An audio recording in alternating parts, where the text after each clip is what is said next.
pengerusi Masjid Nurul Hidayah Bandar Seri Alam, yang dihormati Tuan Timbalan Pengerusi Masjid, yang dihormati barisan AJK Masjid, yang dikasihi tuan-tuan imam, tuan-tuan bilal, muslimin, muslimat yang dirahmati Allah Subhanahu wa taala. Kita sambung bacaan kitab Al-Jawharul Mahub wa Munabbihatil Qulub bagi Syekh Ali bin Abdul Rahman Al-Kalantani, tulisan Rumi, surat 324. Pada bab yang ke-32 ada menyatakan kelebihan merendahkan diri.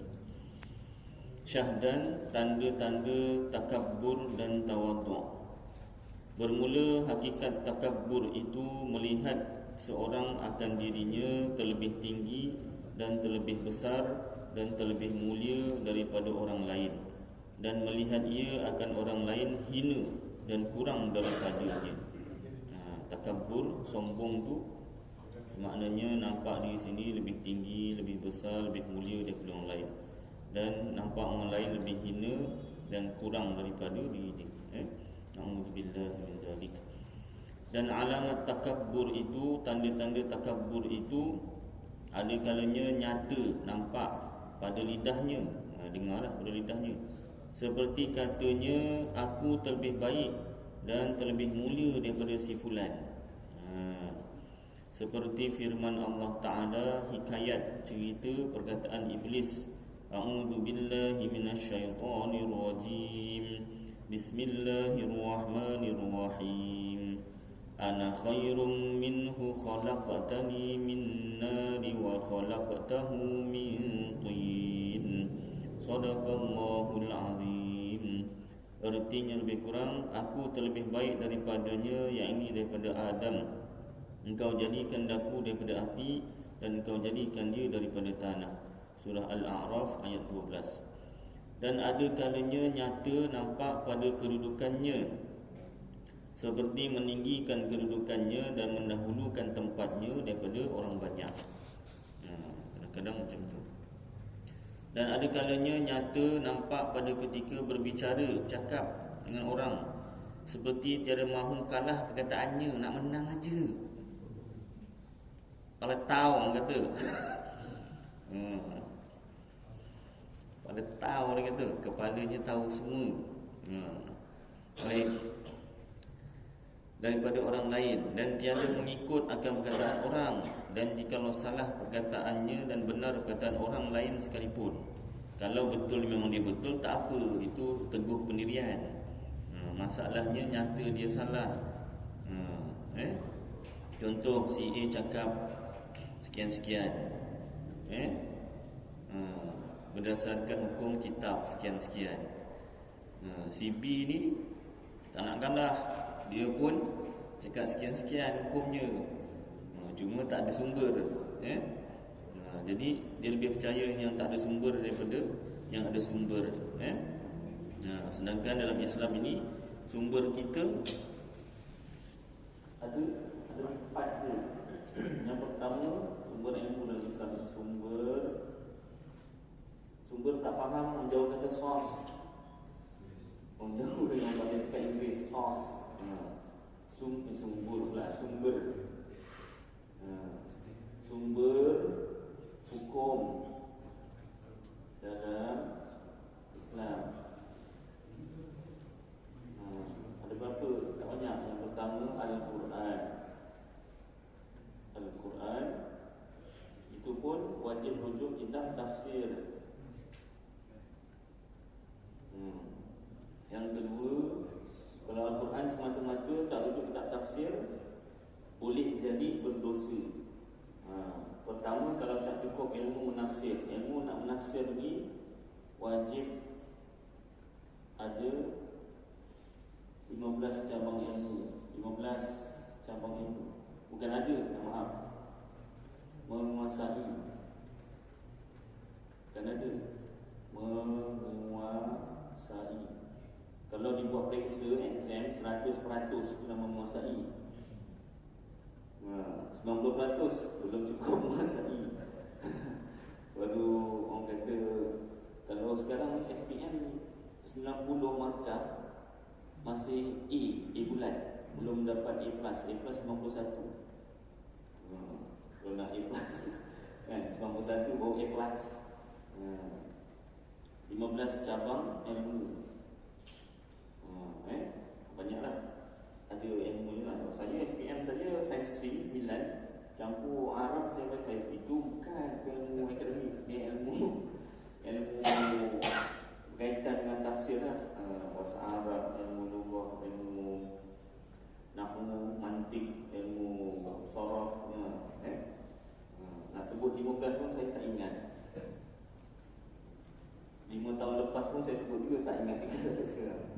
Baik. Yang kedua, hadis. Sumber hukum dalam Islam, hadis. Itu pun syarat, mesti rujuk syarah hadis. Syarah hadis. Ini tafsir Quran, syarah hadis. Okay? Kalau tidak, nanti jumpa ayat Al-Quran yang mutasyabihah, hadis yang mutasyabihah, dan salah faham. Ayat Al-Quran ada yang muhkamat, yang terang, nyata hukumnya. Contoh, wala taqrabuz zina, jangan kamu hampiri zina. Yang sebenarnya dia sebenarnya bukannya bersetubuh. Tak, memang jangan mendekati bersetubuh, jangan. Itu memang terang jelas nyata. Tapi ada ayat Quran yang samar-samar. Contoh dalam bab tauhid lah. Ar-Rahman 'alal 'arsy istawa. Masyhur ayat itu. Ar-Rahman, Allah yang disebut Ar-Rahman, 'alal 'arsy, di atas arasy, istawa, duduk bersemayam. Jadi asal makna istawa tu duduk bersemayam. Hakikatnya sebenarnya, makna yang sebenar dalam kitab tafsir, menguasai. Dalilnya daripada ayat Quran juga, walam yakul lahu kufuwan ahad. Allah Ta'ala tak serupa dengan sesuatu apa pun. Kalau duduk bersemayam, duduk tu dah menggunakan punggung. Kalau saya kata saya pegang tangan saya kat kursi, sekarang saya tengah duduk, Ustaz kata, tuan-tuan pun kata, Ustaz demam tu macam mana Ustaz? Pasal cuaca panas sejuk kan. Ustaz demam tu macam mana? Duduk tu punggung Ustaz kat kursi Ustaz, kan? Jadi tak sesuai, itu dah menyerupai makhluk. Kemudian memerlukan tempat. Arash tu tempat. Sebelum tempat tu ada, Allah Ta'ala keadaan macam mana? Kalau awak kata tapi istawa tu maknanya atas arash Allah duduk bersemayam. Sebelum arash dijadikan, Allah Ta'ala buat apa? Duduk ke, baring ke, terbang ke, macam mana, kan? Tak sesuai. Jadi ulama kata wajib ditakwil, tindak makna. Kalau sahabat tafwid tu serah makna yang sebenar pada Allah Ta'ala. Tapi istawa bukan duduk. Sama tafwid dengan takwil dari segi tidak memaknakan istawa tu sebagai duduk, sama.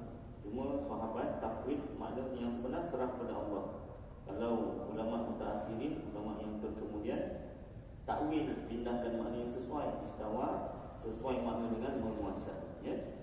Baik. Itu sebab hadis pun sama. Ada saya pernah bacakan Bahrul Madi sini kan, tentang hadis Nabi minum air berdiri tu kencing di, kencing di, sudah sedap. Jadi hadis tersebut kalau kita ambil semata-mata mentah-mentah hadis tersebut tanpa rujuk kitab syarah, maknanya kita disuruh supaya kencing berdiri. Sebab kita disuruh ikut Nabi. Sedangkan syarahnya maksudnya Nabi kencing di sekali saja untuk tujuannya apa? Supaya tak dihukumkan kencing di itu haram. Maknanya kencing di tak sampai hukum haram. Ada ulama kata harus, ada ulama kata makruh. Jadi Al-Quran rujuk tak tafsir, hadis syarah hadis. Yang ketiga, hukum dalam Islam ijma' ulama. Kesepakatan ulama. Maknanya ramailah ulama yang sepakat. Kalau ada satu dua ulama yang tak sepakat, boleh ditolak perkataannya. Dan yang keempat, al-qiyas. Apa-apa hukum baharu ataupun masalah baharu yang tak ada disebut dalam Quran dan hadis dan para ulama, maka dikiaskan yang hampir sama hukum. Baik. Jadi kalaulah si A ni cakap ada sumbernya, paling tidak pun ijma' ulama, maksudnya ada kitab-kitab ulama yang disebutkan dengan orang yang B, si B ni cakap tanpa rujukan langsung, maka mana yang kita nak ambil? Itulah kelogikan ataupun pendirian gitu.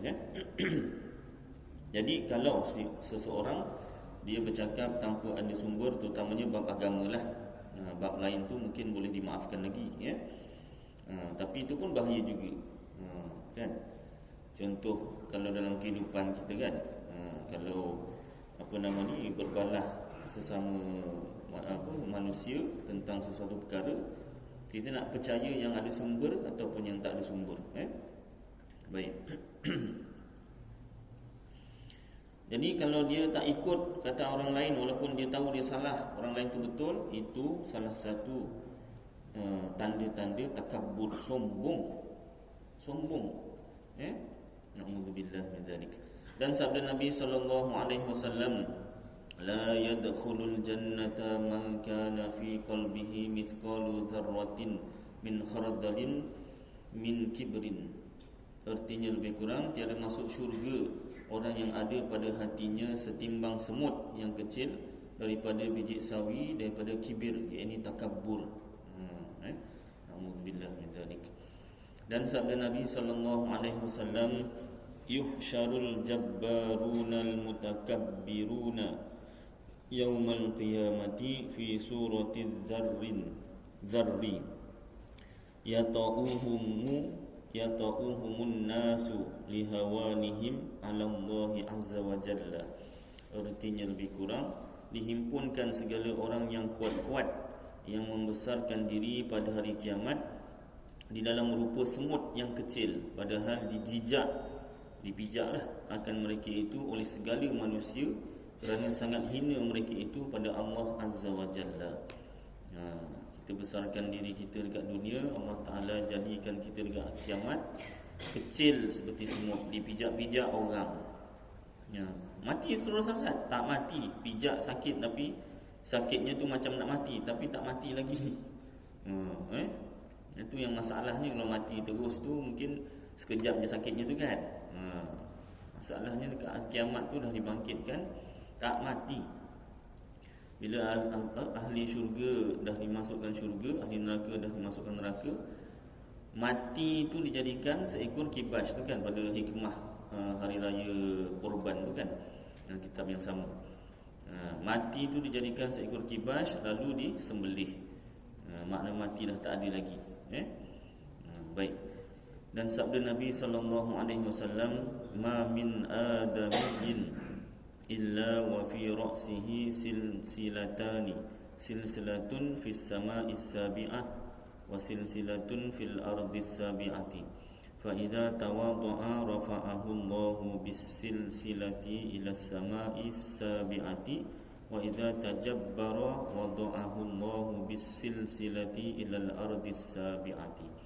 Artinya lebih kurang, tiada daripada anak Adam melainkan dan pada kepala dua rantai, satu rantai pada langit yang ketujuh dan satu rantai pada bumi yang ketujuh. Maka apabila tawaduk, rendah diri, ia diangkatkan dia Allah dengan rantai itu kepada langit yang ketujuh. Dan apabila takabbur ia, sombong ia, direndahkan dia oleh Allah Ta'ala dengan rantai pada bumi yang ketujuh. Meriwayatkan dia Kharaiti dan Hasan bin Sufyan dan Dailami. Dan pada riwayat Tabrani daripada Ibnu Abbas radhiyallahu anhuma, ma min adamiyyin illa wa fi ra'sihi hakamatun biyadi malakin fa idza tawadda'a qila lil malaki irfa' hakamatahu wa idza takabbara qila lil malaki da' hakamatahu. Artinya lebih kurang, tiada daripada anak Adam melainkan ada pada kepalanya hakamah pada tangan malaikat. Maka apabila tawaduk ia, merendah diri, dikatakan daripada pihak Allah Ta'ala bagi malaikat itu, angkat olehmu akan hakamahnya. Dan apabila takabbur ia, sombong ia, dikatakan bagi malaikat, rendahkan akan hakamahnya. Dan lafaz hakamah baca dengan fathah ha dan kaf, yang ini kadarnya dan manzilahnya, kedudukannya.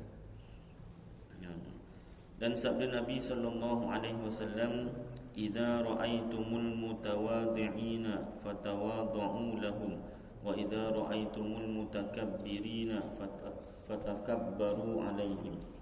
Artinya lebih kurang, apabila melihat kamu akan orang yang merendahkan diri, maka merendah olehmu akan diri kamu bagi mereka itu.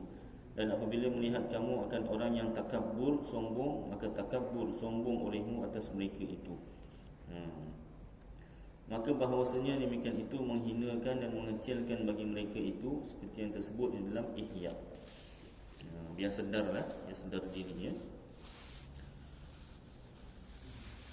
Maka sangrah orang takabur itu pada dunia, kehinaan antara makhluk, dan pada akhirat azab di neraka. Maknanya kesan orang takabur tu, sombong tu, kat dunia kesannya hina di antara makhluk, orang tak pandang tinggi, dan di akhirat azab di neraka. Alhamdulillah. Dan sabda Nabi sallallahu alaihi wasallam, "Tawadhu ma'al mutawadhi'ina fa inna tawadhu'a ma'al mutawadhi'ina shadaqatun wa takabbaru ma'al mutakabbirina fa inna takabbura ma'al mutakabbirina shadaqatun." Artinya lebih kurang, tawadhu' olehmu serta orang yang tawadhu'. Maka bahawasanya tawadhu' serta orang yang tawadhu' itu sedekah, sedekah.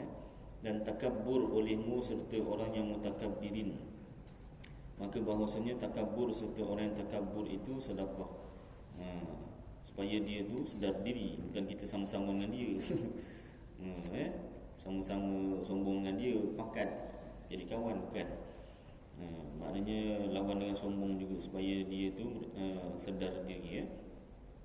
Dan sabda Nabi sallallahu alaihi wasallam, "Tih alat tayyahi fa inna tiha alat tayyahi shadaqatun." Artinya lebih kurang, takabbur olehmu atas orang yang takabbur, maka bahawasanya takabbur atas orang yang takabbur itu sedekah, iaitu seperti pahala sedekah. Sama macam tadi. Dan sabda Nabi sallallahu alaihi wasallam, "Ra'sut tawadu'i ay yabtadi'a bis salami ala man laqiyahu minal muslimina fil majalisi." Artinya lebih kurang, kepala merendahkan diri itu bahawa memulai dengan memberi salam atas orang yang ia berjumpa akan dia daripada muslimin pada majlis. Datang mana-mana beri salam. Tak kenal ustaz, tak siapa beri salam. Yang penting kita nampak dia orang Islam lah. Kita tanda Islam. Kalau memang dia orang Islam, nampak jelas tanda-tandanya, janganlah beri salam. Kalau memang nampak dia Islam, walaupun kita tak kenal, beri salam. Itu kepala merendahkan diri. Yang pertama-tama untuk kita merendahkan diri. Dan sabda Nabi sallallahu alaihi wasallam, "At-tawadhu'u mu'anidus syarafi." Artinya lebih kurang, bermula tawadhu' itu lawan mulia.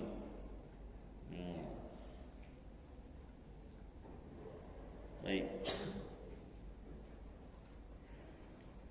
Kita terangkan sini, tak apa. Dan keluar Muawiyah atas Ibnu Az-Zubair dan Ibnu Amir duduk. Maka bangkit berdiri Ibnu Amir baginya. Dan keluar Muawiyah atas Ibnu Zubair dan Ibnu Amir duduk. Maka bangkit berdiri Ibnu Amir dan duduk Ibnu Zubair. Maka kata Muawiyah bagi Ibnu Amir, "Duduk olehmu." Maka bahawasanya aku dengar Rasulullah SAW bersabda, "Barang siapa kasih bahawa mengikut baginya oleh manusia pada berdiri, maka hendaklah mengambil ia akan tempatnya daripada neraka." Dan kata Kil, tawaduk itu salam kemuliaan. Ini bergantung pada niat lah.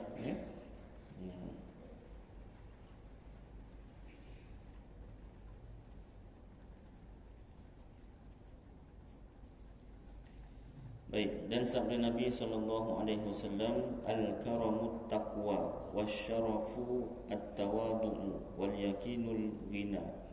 Artinya lebih kurang, bermula kemuliaan itu takwa. Dan takwa itu apa? Takut pada Allah Ta'ala. Dan ketinggian itu tawaduk, merendahkan diri, dan yakin itu kaya.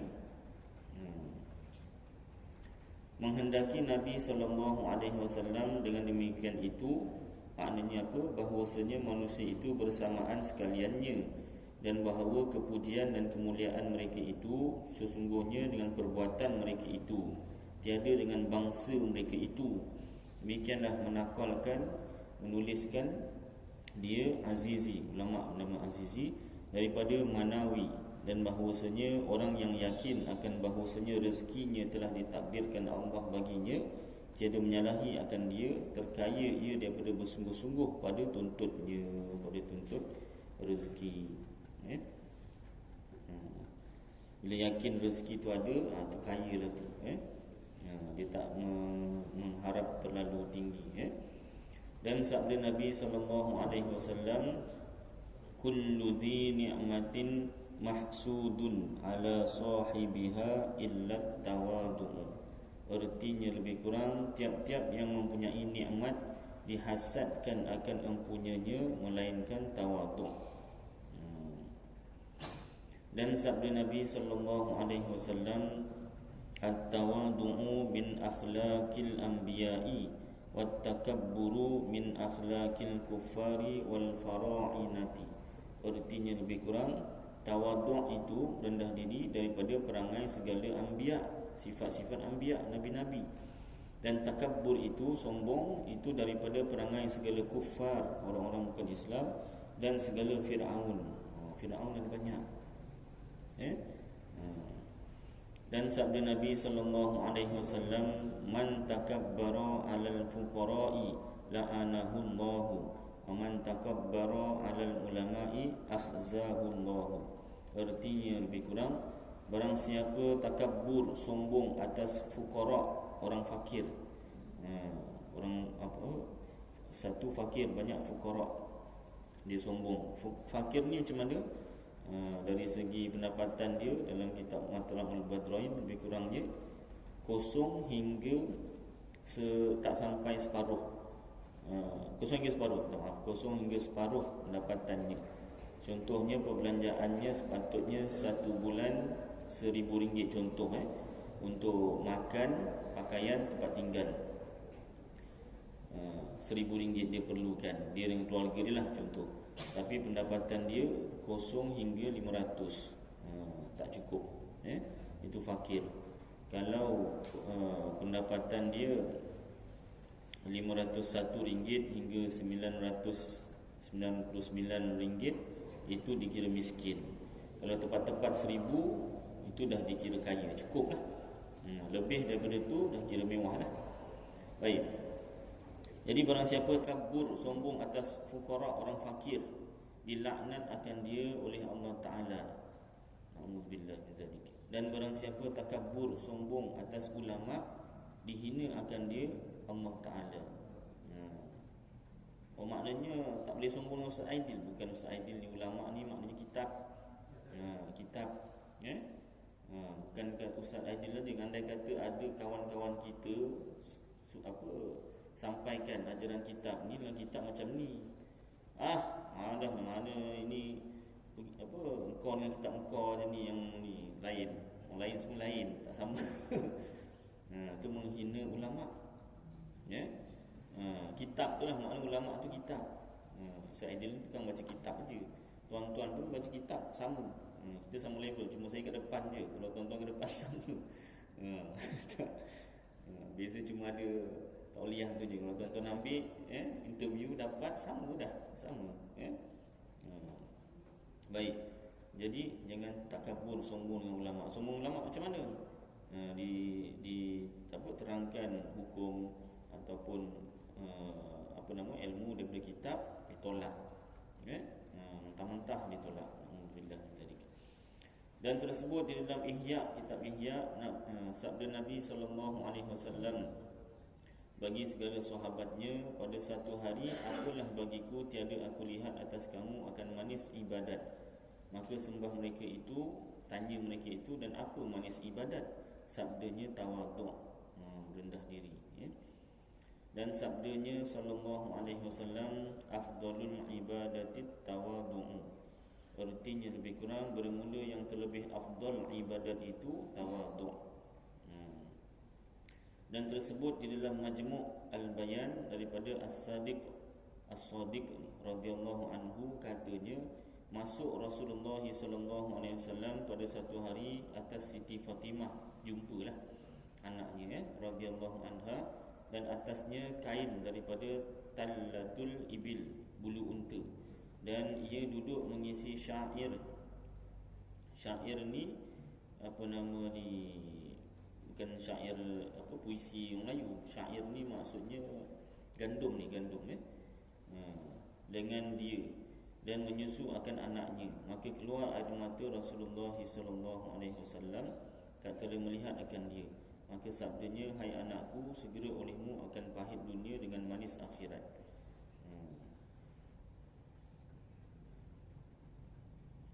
Baik, maknanya anaknya pun merendah diri, ya.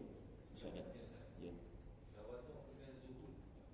Beza baik. Tawaduk dengan zuhud apa bezanya? Tawaduk ni merendah diri, yang kita baca ni kan, rendah diri. Zuhud ni pula ada tak kat sini? Kalau saya semak dulu atau ada lebih terang lagi kan.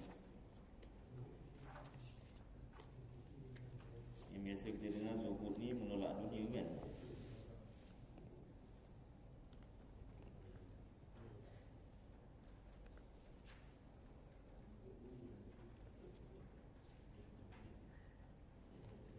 Nantilah saya carikan ya. Cari ni kan ambil masa. Cari habis masa dah isyak kan. Nanti saya minggu depan saya cuba carikan. Minggu depan saya cuba terangkan ya. Perbezaan tawaduk dengan zuhud. Biasanya kita dengar zuhud ni tolak dunia. Tolak yang macam mana? Tak nak dunia, tak nak kerja ke apa ke kan. Baik. Sayyidatina Fatimah membuat kerja-kerja rumah yang membebankan. Ini kisah benar. Ini betul kisah benar ni. Riwayat daripada Abi Hurairah radhiyallahu anhu berkata, ia masuk Rasulullah sallallahu alaihi wasallam, maknanya datang pada satu hari atas anaknya Siti Fatimah Az-Zahra radhiyallahu anha. Maka mendapat ia akan dia nampak duduk mengisi syair gandum atas kisarannya. Padahal ia menangis. Maka sabda baginya oleh Rasulullah sallallahu alaihi wasallam, dan apa yang menangis akan dikau? Kenapa nangis ni, hai Fatimah? Tiada menangiskan dikau akan dikau Allah akan mata. Maka berkata ia, hai bapaku, menangis akan daku oleh batu pengisaran dan pekerjaan rumah. Penatlah, makna penat buat kerja-kerja rumah kan. Maka duduk Nabi SAW di sisinya. Maka berkata ia, hai bapaku, daripada kurnia engkau bahawa engkau minta bagiku akan Imam Aba Al-Hasan, bapa kepada Hasan, maknanya Sayyidina Ali lah, suaminya, suami Fatimah, bahawa ia beli bagiku satu jariah, hamba perempuan, supaya menolong ia akan daku atas pengisaran dan atas pekerjaan rumah. Tolong bantu kerja-kerja rumah. Maka tak kala mendengar Nabi SAW akan perkataannya, datang ia kepada pengisaran dan mengambil ia akan syair gandum tu dengan tangannya yang mulia dan menghantarkan dia di dalam pengisaran. Dia tolong kisar dan bersabda ia, Bismillahirrahmanirrahim. Maka berpusing ia sendirinya dengan izin Allah Ta'ala, dengan Allah yang gerakkan. Izin Allah maknanya Allah yang kendaki dan Allah yang gerakkan. Maka menghantar ia akan syair dengan tangannya, gandum tadi itu yang mubarakah, yang berkat, dan berpusing batu pengisar itu dengan sendirinya, dan mengucap tasbih ia akan Allah Ta'ala dengan beberapa lugah bahasa yang bersalah-salahan, berlain-lainan, hingga habis syair, habis gandum. Maka sabda Nabi SAW bagi batu pengisar itu, diam olehmu dengan izin Allah Ta'ala. Maka diam ia dan berkata ia dengan lidahnya yang fasih, ya Rasulullah, demi Tuhan yang membangkit akan dikau dengan sebenar Nabi dan Rasul, jikalau engkau suruh akan daku bahawa aku kisar akan syair masyrik dan maghrib, nescaya aku kisar akan dia sekaliannya. Dan bahawasanya aku dengar dalam kitab Allah Ta'ala, A'udzu billahi minasyaitonir rajim. Bismillahirrahmanirrahim. Ya ayyuhalladzina amanu qu anfusakum wa ahlikum naran waquduhan nas wal hijarah. Shadaqallahul azim. Artinya lebih kurang, yakni hai mereka yang beriman, mereka itu pelihara olehmu akan diri kamu dan ahli kamu, keluarga kamu, akan neraka yang bermula kayu apinya itu, bahan bakarnya itu manusia dan batu. Surah At-Tahrim ayat 6. Ni batu cakap dengan Rasulullah ni. Yang berzikir tadi tu Rasul batu. Batu pengisar tu Rasulullah baca bismillahirrahmanirrahim, suruh berpusing-pusing sendiri. Lepas tu Rasulullah suruh berhenti. Dia bercakap, kalau engkau suruh aku kisah semua gandum kat masyrik hingga maghrib, maknanya seluruh dunia lah aku kisah. Sebab aku tak nak masuk neraka. Sebab dia kata bahan bakar api neraka tu manusia dan batu. Dia tak nak jadi bahan bakar api neraka. Ya Allah, batu pun tak nak, manusia kok nak. Alhamdulillah tadi. Jangan Maka aku takut ya Rasulullah, batu cakap. Batu pun takut ya Allah, bahawa ada aku daripada batu yang masuk neraka. Maka sabda Nabi SAW baginya, suka olehmu maka bahawasanya engkau daripada batu mahligai Fatimah Az-Zahra di dalam syurga. Allahu Akbar. Batu pengisar tu jadi batu mahligai dalam syurga Fatimah Az-Zahra. Maka suka ia dan diam ia. Maka sabda Nabi SAW bagi anaknya Fatimah Az-Zahra, jikalau menghendak Allah Ta'ala, hai Fatimah, nescaya mengisar batu raha pengisar itu dengan sendirinya. Dan tetapi menghendak Allah Ta'ala bahawa disuruh bagi engkau kebajikan, dan mengkifarah ia daripada engkau akan kejahatan, dan mengangkat ia bagi engkau akan beberapa darjat. Buat kerja-kerja rumah ni untuk orang perempuan Rasulullah SAW beritahu Fatimah anak dia buat kerja-kerja rumah. Buat kerja rumah dulu ni kisah gandum pakai batu, bukan blender tekan aja. Itu pun blender dipenuhkan separuh, yang penuh jam. Baru sebulan dah rosak. Aduh, hai. Dulu pakai batu. Anak Rasulullah ni kekasih Allah, anak kepada kekasih Allah, kisar gandum pakai batu. Allah Ta'ala boleh je nak kisahkan sendiri, tak payah pakai elektrik pun Allah Ta'ala boleh jadikan macam tu. Rasulullah tunjukkan depan mata Fatimah ni boleh. Baca bismillahirrahmanirrahim, Rasulullah suruh kisah sendiri. Tapi Allah Ta'ala tak nak. Sebab apa? Ni pahalanya macam mana ni? Disuruh bagi engkau kebajikan, pahala. Allah Ta'ala nak bagi pahala. Dan mengkifarah ia daripada engkau akan kejahatan. Dosa tu nak diampunkan. Dan mengangkat ia bagi engkau akan beberapa darjat. Allah Ta'ala nak naikkan darjat. Orang perempuan buat kerja-kerja rumah, jangan merungut. Pahalanya besar, diampunkan dosa, diangkatkan darjat. Hai Fatimah, barang mana perempuan mengisar ia bagi suaminya dan anaknya, melainkan disuruh Allah baginya dengan tiap-tiap biji gandum itu akan kebajikan. Kalau kita tak kisar gandum, kiranya macam masak nasi lah, lebih kurang tu kan. Sebiji nasi itu pahala, ya Allah.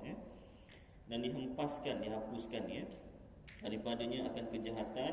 Setiap biji itu pahala, diampunkan dosa, dihapuskan dosa, kejahatan, dan diangkat baginya akan darjat, satu darjat. Itu satu biji nasi. Yang ni biji gandum lagi kecil. Jadi orang perempuan masak nasi pun sekarang mana pakai periuk api, tak ada, periuk karen semua. Masukkan beras, basuh lah, tak basuh kan, basuh, masukkan beras, air, petik dah, masak sendiri dah, tinggal begitu aja. Ni merungut cuma masak lauk lah mungkin ni sikit kan. Kalau masak nasi kisar gandum tu kan, pun setiap biji gandum tu pahala, ampun dosa, naik darjat, apatah lagi masak lauk apa semua kan. Lauk, walaupun lauk telur je, telur masak kicap ke, telur masak dengan sos ke apa kan, pahala semua.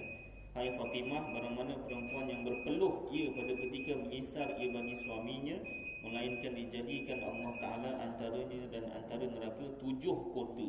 Ya Allah, berpeluh-peluh buat kerja-kerja rumah, Allah Ta'ala jadikan 7 kota, 7 bandar. Jadi jangan berumut, sampaikan yang lelaki, sampaikan pada perempuan. Mudah-mudahan apa yang kita baca bersama bermanfaat untuk saya dan tuan-tuan, dapat kita amalkan dan sampaikan insya-Allah. Aku qouli hadza wa astaghfirullahal azim li wa lakum wa lisairil muslimin wal muslimat wal mu'minin wal mu'minat fastaghfiruhu wa ya fawzal mustaghfirin wa ya najatat taibin. Sallallahu tabaraka wa ta'ala ala khairi khalqih sayyidina maulana Muhammad wa ala alihi wa sahbihi wa baraka sallam. Subhana rabbika rabbil izzati amma yasifun wa salamun alal mursalin walhamdulillahi rabbil alamin. Taqabbalallahu minkum.